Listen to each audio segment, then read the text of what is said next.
Practically speaking mind जो है वो इस संसार की सबसे कॉम्प्लेक्स मशीन है अपने आप में।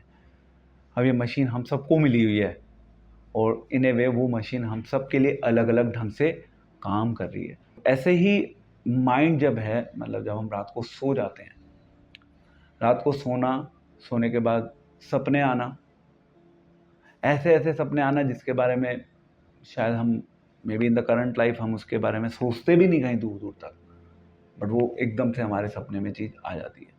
एंड फिर हम अगर उसका थोड़ा सा एनालिसिस करना शुरू करें तो हमें will not be able to come to a rational conclusion कि एग्जैक्टली हमें सपने कैसे आ रहे हैं, सपनों का बेसिस क्या है। तो बहुत रिसर्चेज हो चुकी हैं इस चीज़ के ऊपर, बट साइंटिस्ट के पास ऐसा कोई कॉन्क्लूसिव आंसर नहीं है कि भाई एग्जैक्टली हमारा माइंड कैसे फंक्शन कर रहा है। अनदर एग्जाम्पल इज कि आजकल जो साइकेट्रिक डिजीजेज इतनी तेज़ी से बढ़ रही हैं, एंड हर दूसरी साइकेट्रिक डिजीज़ जो है उसको कुछ अलग अलग नाम दिए गए हैं, और at the end of the day broad level पे आप बोलेंगे इट इज़ मोर और less just a chemical imbalance. उस केमिकल इम्बैलेंस में किसी को किसी डायरेक्शन में केमिकल इम्बैलेंस हो सकता है, किसी को किसी डायरेक्शन में केमिकल इम्बैलेंस हो सकता है। बट यस, साइंस अभी तक उसकी जो एग्जैक्ट प्रॉब्लम है उसका उनके पास कोई कॉन्क्लूसिव ऐसा कोई रीजनिंग नहीं है कि एग्जैक्टली ये प्रॉब्लम ओरिजिनेट कैसे हुई एक पर्सन की लाइफ में। जो साइकोलॉजिकल डिसऑर्डर्स हैं, it could be bipolar, schizophrenia. आप किसी से भी पूछोगे, किसी भी फैमिली मेम्बर से अरे भाई इसकी लाइफ में ये प्रॉब्लम आई कहाँ से, हमें नहीं पता कहाँ से आई, आ गई प्रॉब्लम। जनरली किसी की फैमिली में अगर ये प्रॉब्लम आ जाती है तो उसके फैमिली मेंबर्स को भी उस प्रॉब्लम का ओरिजिन नहीं पता होता। जैसे my mother had MSA, multiple system atrophy, like it's kind of Parkinson. Multiple sclerosis. That is MSA. Yeah, MSA, multiple system atrophy, something like trophy. Something I used to go to the AIMS more than 20 years back, and I was getting my mother treated. हमें समझ नहीं आया कि from where that problem came to my mother. So it's a mystery. Problem का diagnosis नहीं हो पा रहा। केवल क्या हो रहा है, केवल आपको कुछ ट्रैंकुलाइजर्स दिए जा रहे हैं, एंड उन ट्रैंकुलाइजर्स के थ्रू इन ए वे आपके माइंड को थोड़ा सा रिलैक्स मिल रहा है। यही ट्रीटमेंट है सारी साइकोलॉजिकल डिजीज का। एलोपैथी में केवल इतना ही ट्रीटमेंट है, कोई सेकेंड ट्रीटमेंट एग्जिस्ट नहीं करता। And another angle to it is कि जिसको भी प्रॉब्लम है, जैसे अगर आप बात करो बाइपोलर की, आई मीन टू से इन ए वे लो और हाई जो स्विंग्स हैं माइंड के, वो तो सबकी लाइफ में आता है। किसी का थोड़ा कम हो सकता है, किसी का थोड़ा ज़्यादा हो सकता है, बट प्रॉब्लम तो इन ए वे देखा जाए तो सबको होती है। तो mind in it self is a big subject matter of mystery. उस मिस्ट्री को रिजॉल्व करने में साइंटिस्ट अपनी लाइफ लगा चुके हैं, बहुत सी रिसर्चेज हो रही हैं, और अभी तक ऐसा कोई रैशनल कंक्लूजन काफ़ी चीज़ों के ऊपर नहीं निकल के आ पाया है। तो coming to the topic of discussion, mind management. अब माइंड मैनेजमेंट की अगर हम बात करें तो again it's not an easy subject to manage a mind. Obviously अगर हम माइंड की प्लेसमेंट की बात करें within this body, so हमारी सेंसेस हैं जिससे हम नॉलेज एक्वायर करते हैं। हम आँखों से देखते हैं, उसके थ्रू हमें नॉलेज मिलती है। हम कानों से सुनते हैं अपने, उससे हमें नॉलेज गेन होती है। ये क्या है, नॉलेज एक्वायरिंग सेंसेस हो गई। एंड देन सेंसेस के ऊपर है माइंड। इन ए वे जितनी भी नॉलेज एक्वायर हो रही है, उस नॉलेज की जो स्टोरेज कैपेसिटी है, या जो स्टोरेज का जो उसका जो काइंड ऑफ फंक्शन है, वो माइंड में जाके इंफॉर्मेशन स्टोर हो रही है, नॉलेज। अब उस माइंड के ऊपर है फिर इंटेलिजेंस। इंटेलिजेंस के ऊपर है ईगो। ईगो के ऊपर है सोल, कॉन्शियसनेस। उसके ऊपर है फाइनली सुपर सोल। तो अब ये जो कॉन्सेप्ट है कि माइंड है, माइंड के ऊपर इंटेलिजेंस है, नीचे से सेंसेस फंक्शन कर रही हैं। अगेन अगर हम मॉडर्न साइंस की बात करें तो मॉडर्न साइंस में there is no division between mind and intelligence as such. Modern science में क्या है? Only brain. They do not categorise और differentiate between mind and intelligence as such. But अगर हम बात करें अपनी वैदिक साइंस की, तो वैदिक साइंस में इस तरीके से डिवीजन है। माइंड का एक प्रॉपर अलग फंक्शन है, इंटेलिजेंस का एक अलग फंक्शन है। अब मोस्टली हम लोग अगर अपनी लाइफ को देखें तो एट प्रेजेंट जब माइंड मैनेजमेंट की बात आती है, माइंड मैनेजमेंट का मतलब ये है कि आपका माइंड जो है, आपका माइंड इंडिपेंडेंटली फंक्शन नहीं कर रहा, आपका माइंड आपके इंटेलिजेंस के थ्रू ड्राइव होकर एक्शंस परफॉर्म करवा रहा है सेंसेस से। सो इन ए वे सेंसेस आर काइंड ऑफ नीचे एग्जीक्यूशन पे फोकस कर रही हैं, उस एग्जीक्यूशन की जो चैनलाइजेशन है वो माइंड के पास है, उसको फाइनली जो एक काइंड ऑफ एक जो सिग्नल दे रहा है वो इंटेलिजेंस दे रही है। तो अल्टीमेटली हम में करना क्या है? हमें अपनी इंटेलिजेंस को शार्पन करना है। बट होता क्या है, as we live in the society, हम प्रैक्टिकली नीचे से ऊपर काम करते हैं। सेंसेस ड्राइव करती हैं माइंड को और फिर माइंड ड्राइव करता है इंटेलिजेंस को। बट जो समझदार व्यक्ति होगा वो इंटेलिजेंस के थ्रू माइंड से काम करवाएगा और फिर माइंड वही फाइनली सेंसेस के थ्रू उस एक्शन को प्रैक्टिकल लेवल पे एग्जीक्यूट करवाएगा। This is a big contrast between people जो अपनी सेंसेस के द्वारा डिक्टेट होकर कुछ भी करते रहते हैं, बिजार चीज़ें करते रहते हैं, उनको खुद समझ नहीं आता। इसका मतलब है कि उनकी इंटेलिजेंस को वो भी इन ए वे अपनी इंटेलिजेंस को वो संभाल नहीं पा रहे, या उनकी इंटेलिजेंस जो है, उनकी intelligence has been taken over by their mind.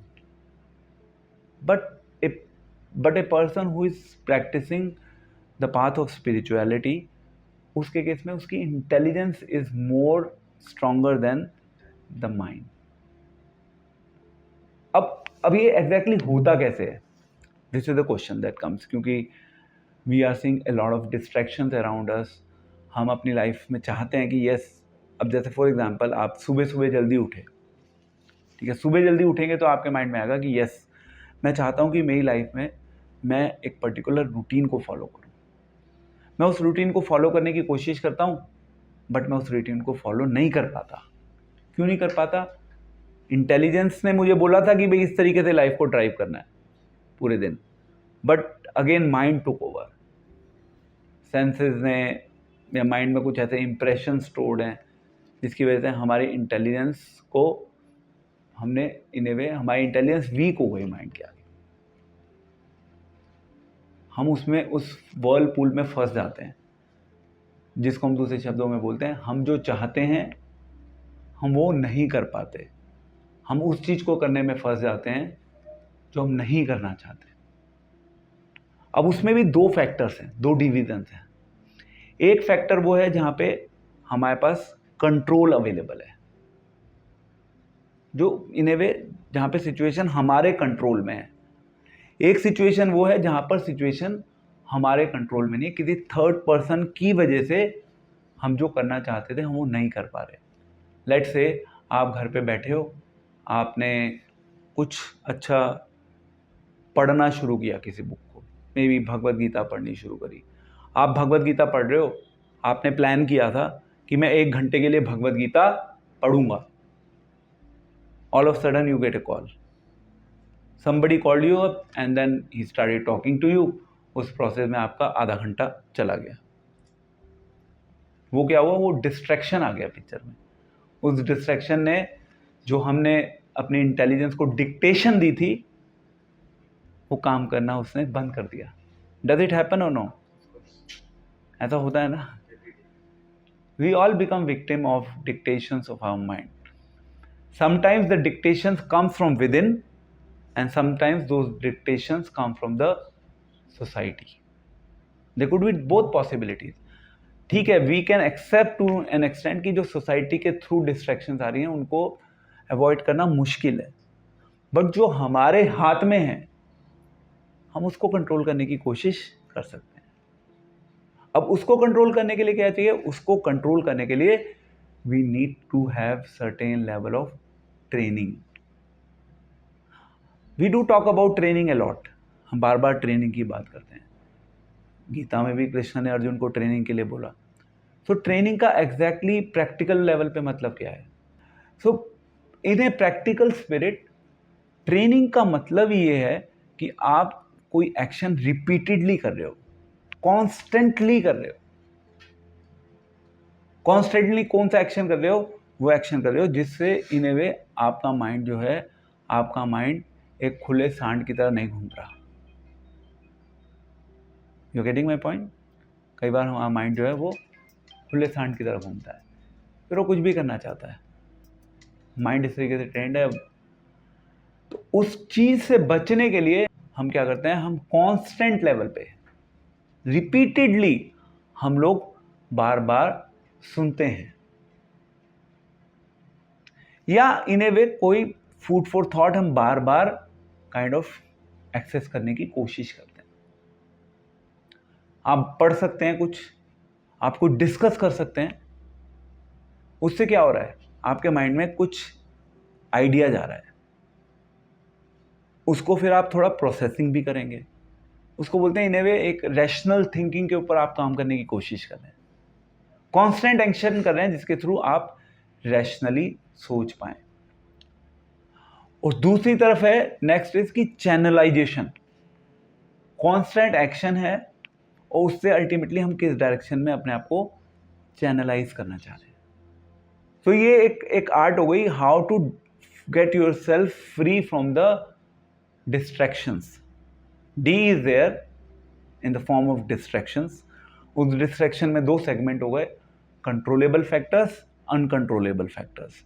Uncontrollable की हम बात नहीं कर रहे, हम कंट्रोलेबल की बात कर रहे हैं.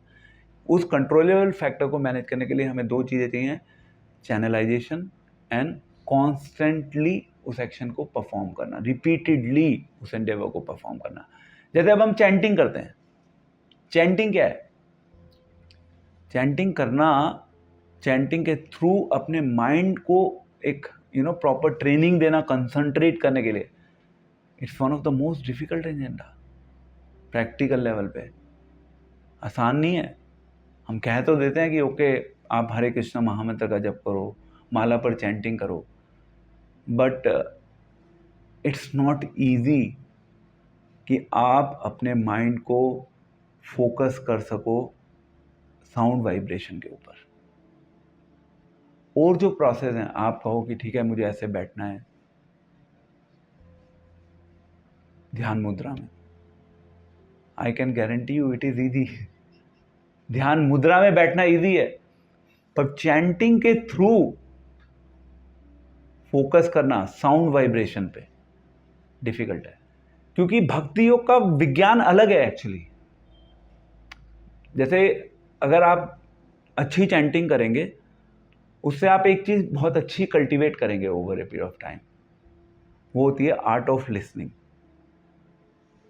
हमारा क्योंकि पूरा फोकस लिसनिंग के ऊपर है ना, तो हम हरे कृष्णा हम क्या कर रहे हैं? बार बार सुन ही तो रहे हैं. तो उससे हम वो हमारे इन ए वे हमारी लाइफस्टाइल में वो चीज़ आ गई,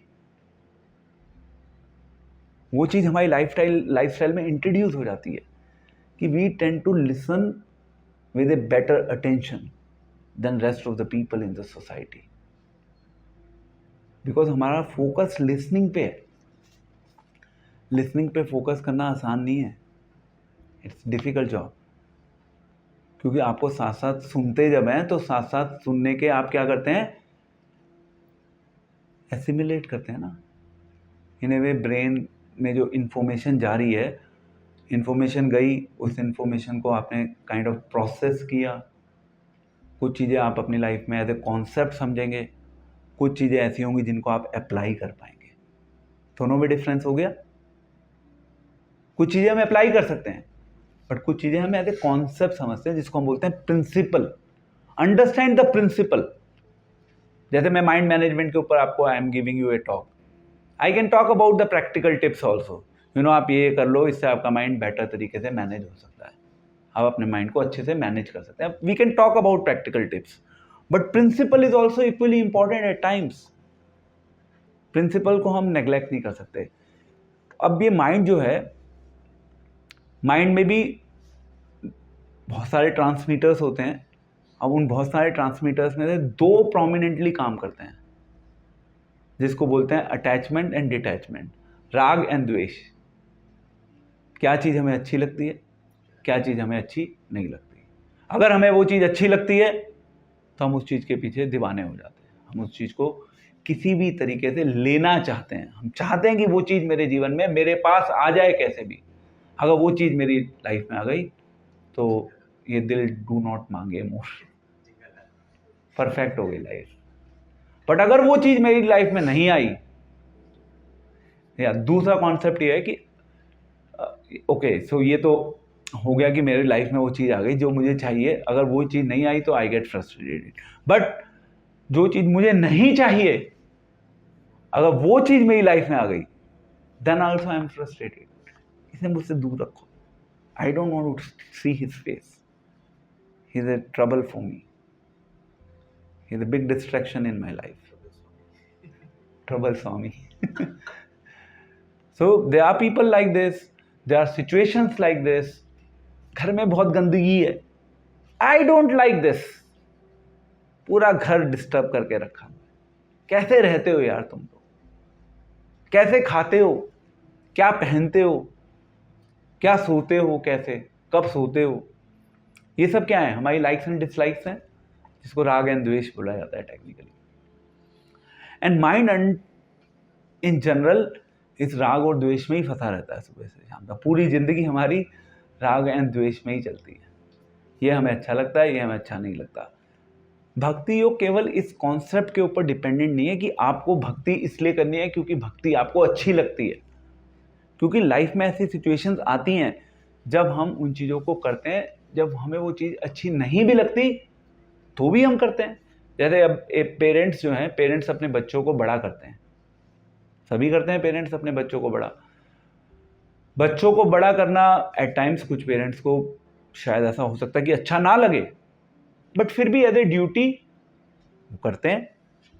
आज के जो बच्चे हैं, मतलब they are like at times like they are acting like demons, you know what can you do, they are acting like demons. They control other players at times.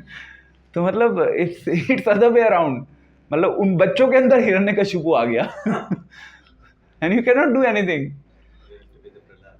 and you have to learn to be a Prahlad. It's very difficult, you know.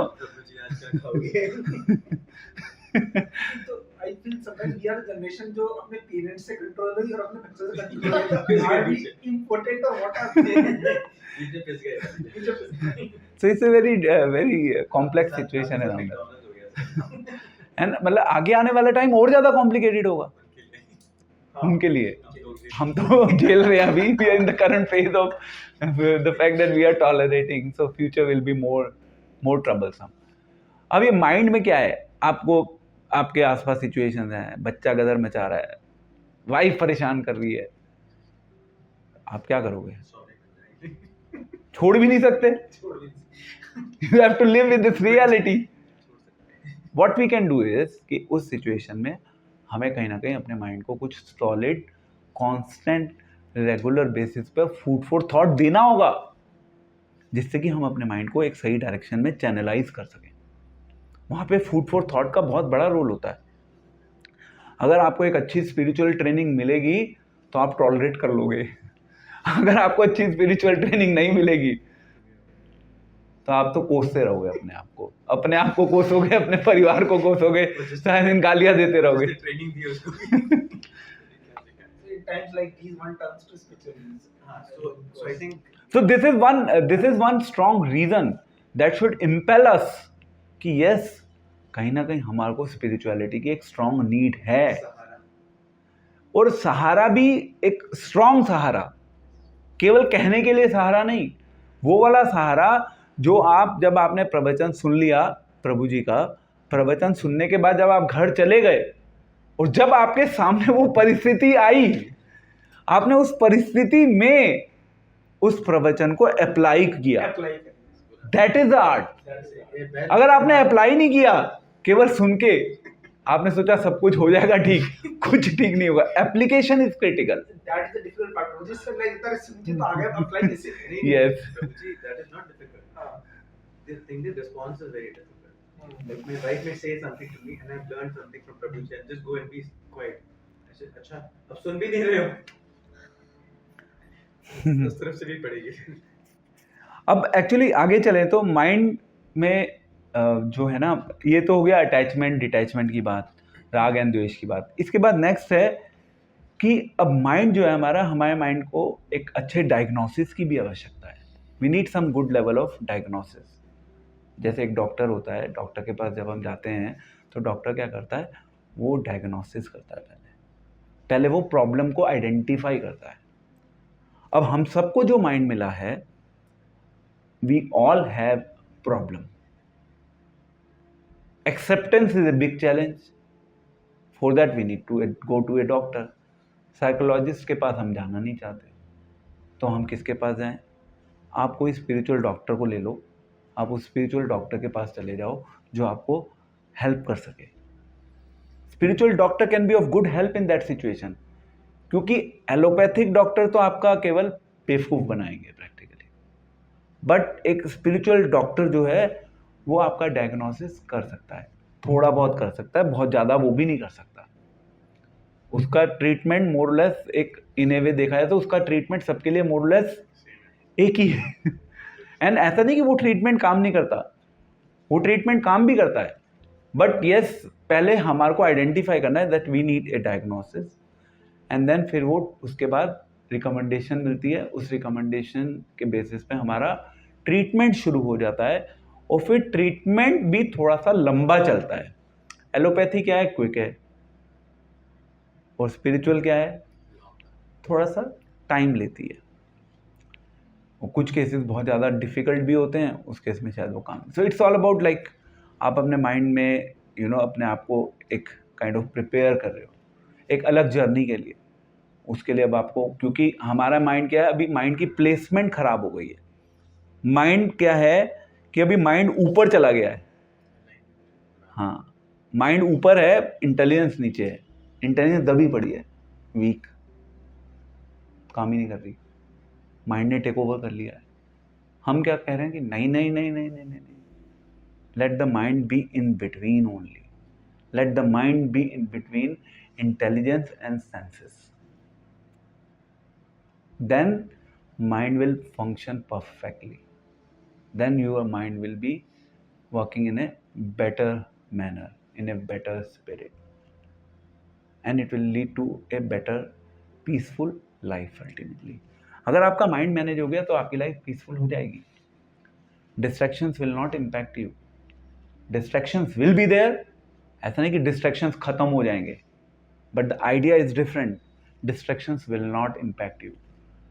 कोई spiritual institution या कोई भी spiritual teachings ये नहीं कह रही कि आपके डिस्ट्रैक्शंस इस लाइफ में रहते हुए जीरो हो जाएंगे. ऐसा नहीं होगा. कोई अगर ऐसा कह रहा है तो वो आपका केवल बेवकूफ़ बना रहा है, केवल बेवकूफ़ बना रहा है. Distractions will be there, but yes constant food for thought which helps you to get in to a proper direction और channelisation of your mind, that helps in the long run. So what is the message? What is the message? The underlying message is that yes, ultimately इस mind को एक अच्छी training चाहिए जिससे कि बार बार हमें food for thought मिलता रहे. धीरे धीरे विल सी दैट कि यस कुछ अलाइनमेंट हो रहा है, चीज़ें सही डायरेक्शन में चैनलाइज हो पा रही है.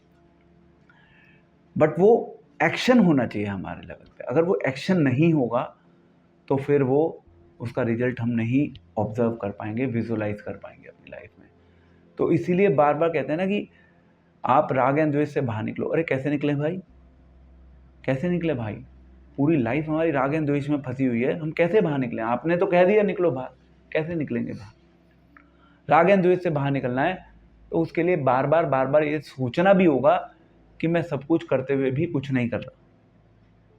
मैं इस संसार में आया हूँ, मुझे शरीर मिला है, इस शरीर के थ्रू मुझे सब कुछ करना पड़ भी रहा है, कुछ ऐसी चीज़ें भी करनी पड़ रही हैं जो शायद मुझे नहीं करनी चाहिए, बट फिर भी बट फिर भी मैं अगर उनको कर भी रहा हूँ तो ये मेरी बॉडी के लेवल पे एक फंक्शन चल रहा है, वहीं पे तो आत्मा का ज्ञान पिक्चर में आ जाता है। तो इन ए वे एक लेवल पे देखा जाए तो even mind is redundant, mind is inferior to soul, mind is a servant of soul. तो अल्टीमेटली हमें तो अल्टीमेटली आत्मा के लेवल पे काम करना है। अभी तो हम सब केवल माइंड या इंटेलिजेंस में फंसे हुए हैं या ईगो के लेवल पे फंसे हुए हैं मैक्सिमम, उससे ऊपर तो सोच ही नहीं पा रहे हम लोग। बट अल्टीमेटली लाइफ तो आत्मा के लेवल पे काम करने के लिए बनी है।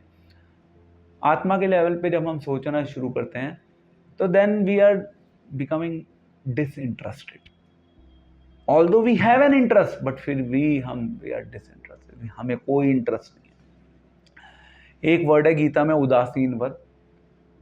अगर इस उदासीनवत के कॉन्सेप्ट को समझ लिया तो हमारी लाइफ सक्सेसफुल हो जाएगी। एक ही लाइफ में will be able to win.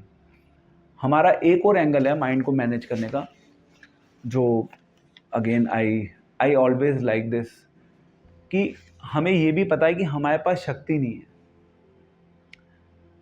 हम अपने माइंड को इन ए वे बहुत ज़्यादा मैनेज नहीं कर सकते। हमारे अपने बैगेजेस हैं, the bag of karmic reactions, जिसकी वजह से हम माइंड के साथ बहुत ज़्यादा we can not play around it much. I am not saying कि हमने गिव अप कर दिया, बट हमने इन ए वे उस चीज़ को भगवान के हाथों में छोड़ दिया। आई नो कि मैं नहीं कर सकता, बट मैं ये जानता हूँ कि भगवान कर सकते हैं। अगर मैंने भगवान का शेल्टर ले लिया तो भगवान मेरे माइंड को अपने काबू में ले लेंगे। भगवान के पास वो शक्ति है, क्योंकि अल्टीमेटली सोल के बाद ऊपर कौन बैठा है? सुपर सोल बैठी है। अब सुपर सोल तो इन ए वे वो सेंसेस से जो सुपर सोल तक की जर्नी है, सोल तो सेंसेस को भी कंट्रोल कर सकती है।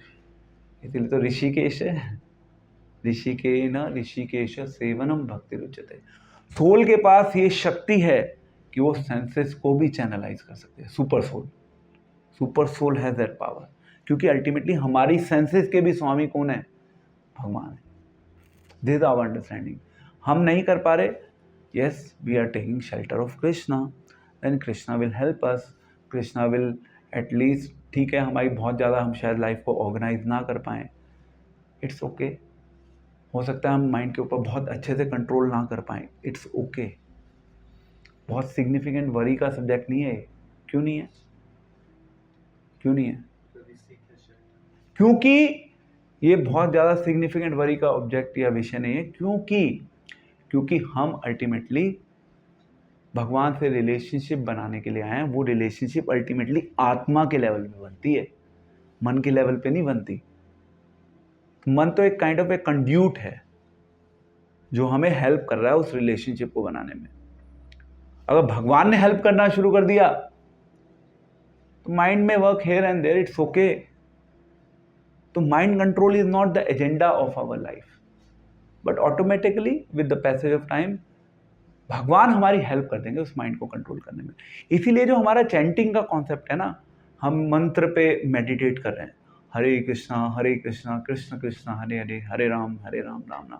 हमारा कॉन्सेप्ट इसलिए थोड़ा सा अलग हो गया, जहाँ पे हो सकता है कि हमें बार बार फोर्स लगानी पड़ रही हो अपने माइंड को वापस उस मंत्र की जो ध्वनि है उसको सुनने के ऊपर। बार बार we are bringing back our mind, बार बार, not one time to time, again and again. Mind चला गया दूर, फिर हम वापस लेके आए, इट्स फाइन। एटलीस्ट हमने इन ए वे भगवान के हाथों में छोड़ने की कोशिश तो करी। वो जो मेडिटेशन का प्रोसेस है, मेडिटेशन के प्रोसेस में भगवान नहीं है। मेडिटेशन के प्रोसेस में भगवान नहीं है। मेडिटेशन के प्रोसेस में केवल हम ही हम हैं। हम ये मान के चलते हैं हम जीत लेंगे, हम अपने माइंड को कंट्रोल कर लेंगे। You can control it to some extent, but there is no God in picture there. That is why that process of mind control, it could be good for a mind control. The meditation can be good for mind control. But can that meditation help us in God realization? It may not help us in today's age in God realization, because the concept of very God does not exist in this meditation. So take home क्या है? Take home आज के इस session से ये है कि ultimately controlling the mind is not the agenda of our life. Yes, हम चाहते हैं कि हमारी लाइफ में कुछ चीज़ें एक शेड्यूल मैनर में चलें, हमारा रूटीन ऑर्गेनाइज हो, हम चाहते हैं इन चीज़ों को करना, और इन ए वे हम कॉन्स्टेंटली सुनते हैं, constantly food for thought gain करते हैं, उससे चैनलाइज करने की हम कोशिश करते हैं. बट अल्टीमेटली हम भगवान के ऊपर डिपेंडेंट भी होते हैं, क्योंकि हमें पता है कि हमारी शक्ति से हम बहुत ज़्यादा कुछ नहीं कर पाएंगे. बट येस, कभी कभी हम जैसे ऑस्टेरिटी करते हैं, ऑस्टेरिटी करना, कुछ वॉलेंटरीली कुछ चीज़ों को करना, ज़बरदस्ती करना, मन नहीं कर रहा है फिर भी करना. कभी आपने ट्राई किया है? किया ही होगा ट्राई. हम कुछ ऐसी चीज़ें करते हैं, केवल फास्टिंग नहीं, वैसे भी हम अपने माइंड को ज़बरदस्ती नहीं मैं करूँगा, मेरा माइंड रोकेगा इस चीज़ को करने के लिए, बट स्टिल मैं कोशिश करूँगा. I will not stop, I will not give up. Mind wants me to give up, I will still not give up. तो it's like rebelling against your mind. हाँ, बहुत बार होता है. बच्चा है, एक स्टूडेंट है, उसका माइंड, उसको पढ़ने में कोई इंटरेस्ट नहीं है, वो अपने आसपास ऐसा एनवायरनमेंट क्रिएट करेगा. लेट से वो लाइब्रेरी चला जाएगा, लाइब्रेरी जाएगा, ज़बरदस्ती वो फ़ोन नहीं लेके जाएगा. Phone is a distraction. I will keep my phone away, I am going to the library. So I have created a positive environment. तो हम ज़बरदस्ती अपने माइंड को कुछ इस तरीके से ट्रेनिंग देते हैं, then we are kind of in a safe position. तो ट्रेनिंग चाहिए. Ultimately we are training our mind, and in parallel हम भगवान के ऊपर डिपेंडेंट भी हैं, इसलिए हम बार बार सुनते भी रहते हैं, जिससे कि हमारे माइंड को एक प्रॉपर डायरेक्शन मिल सके over a period of time. So what needs to be done? Training needs to be done. How that training happens? when we understand all these concepts and we constantly meditate on them with a suitable practice. And in our case हमारी जो practice है वो ultimately mantra meditation है. In a way then we are becoming dependent on the external, मतलब भगवान की शक्ति के ऊपर डिपेंडेंट हो. I mean भगवान के ऊपर ही डिपेंडेंट हो, not only शक्ति.